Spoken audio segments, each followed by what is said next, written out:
Caída del régimen dictatorial, instauración de la democracia representativa, sucede en Venezuela en enero de 1958.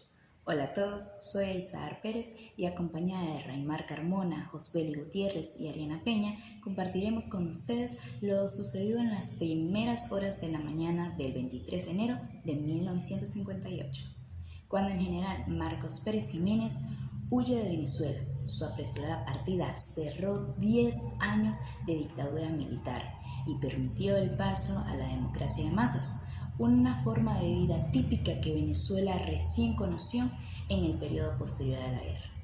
Este derrocamiento le dio paso a la democracia representativa y permite que la Acción Democrática y Social Copey firmen un histórico documento para la repartición del poder.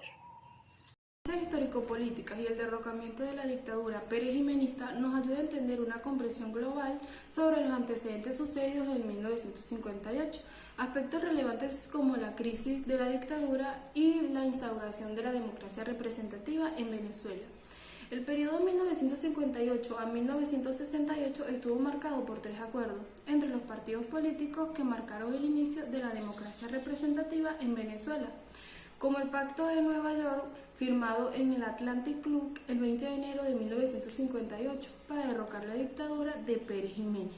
Pacto firmado por Rómulo Betancourt de Acción Democrática, Rafael Caldera del Partido Social Cristiano Copey y Jovito Villalba de la Unidad Republicana URD.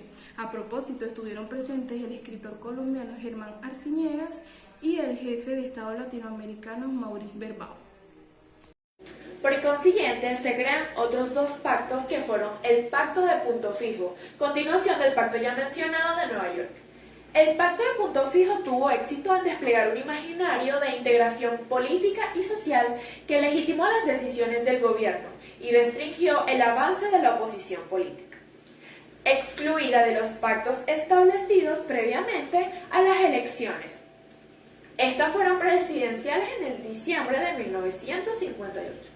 Los candidatos de los 3 partidos en competencia acordaron un tercer pacto, el del programa mínimo de gobierno, para ser aplicado por cualquiera que fuese el ganador de las elecciones.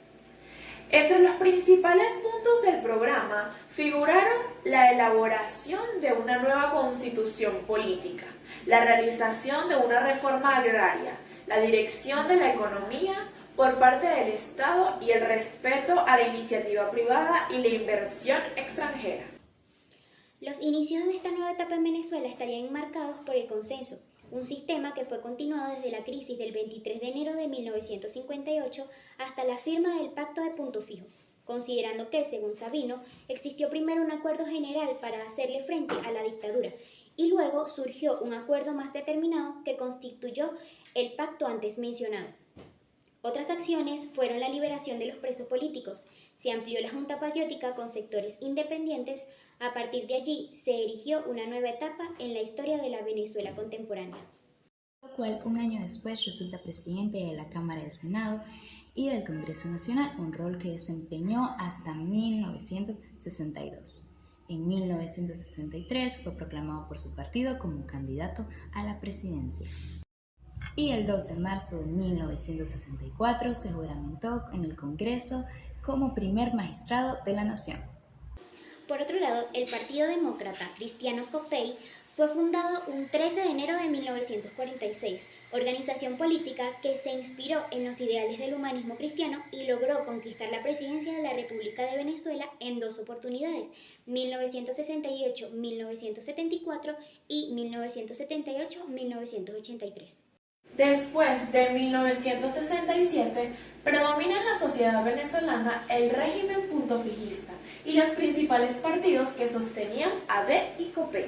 En 1968, el puntofijismo volvió a ratificarse mediante la firma del pacto institucional entre AD y COPEI ya mencionado, por medio del cual los 2 partidos se comprometieron a negociar los nombramientos de los altos funcionarios de los órganos de control, Contraloría Fiscal y General de la Corte Suprema de la Justicia.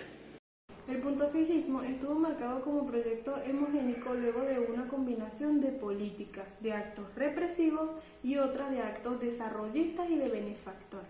Las primeras se desenvolvieron en el periodo 1960 a 1967, luego de aplastar con las distintas rebeliones al comienzo del nuevo régimen. Tuvieron hitos representativos como el acontecimiento de la fundación de la Corporación Venezolana de Fomento.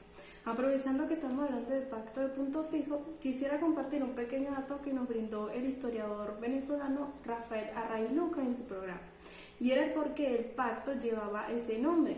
Y él comenta que fue porque todas las reuniones y las firmas se dieron en la casa de Rafael Caldera, la cual llevaba dicho nombre Punto Fijo.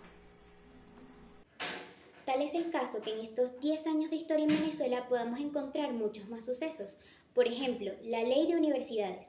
Esta ley fue promulgada por la Junta de Gobierno en 1958, presidida por el doctor Edgar Sanabria, profesor de la UCB, y los miembros militares Carlos Luis Araque, Pedro Quevedo y Miguel. Esta junta había asumido todos los poderes del Estado según su acta constitutiva el 23 de enero de 1958 y a partir de 1961, una vez aprobada la Constitución Nacional, solo podía ser reformada por el Congreso Nacional según la disposición transitoria 23ª. A la finalidad de todo este tema podemos enmarcar que fueron 10 años de muchos cambios. Notamos que en estas fechas salieron lo que se conoce como el rock, los hippies y muchos otros grupos. El bipartidismo, que básicamente es un partido político, y también el Partido Comunista, que nació en 1931. Les agradezco por escucharnos y que pasen un lindo día.